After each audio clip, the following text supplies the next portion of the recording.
عليكم. ازيكم يا جماعه، اخباركم ايه؟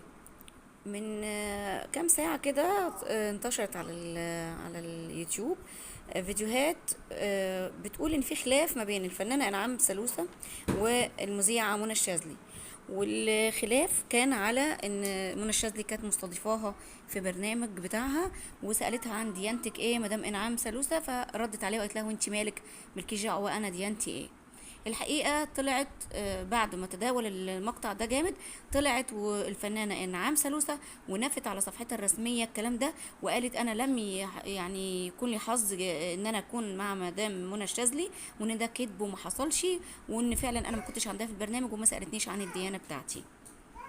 ده كان ردها، وده كانت طلعت منى الشاذلي وشكرتها على ان هي اثبتت براءتها من الكلام ده، وان هي فعلا الخلاف ده ما حصلش وليس له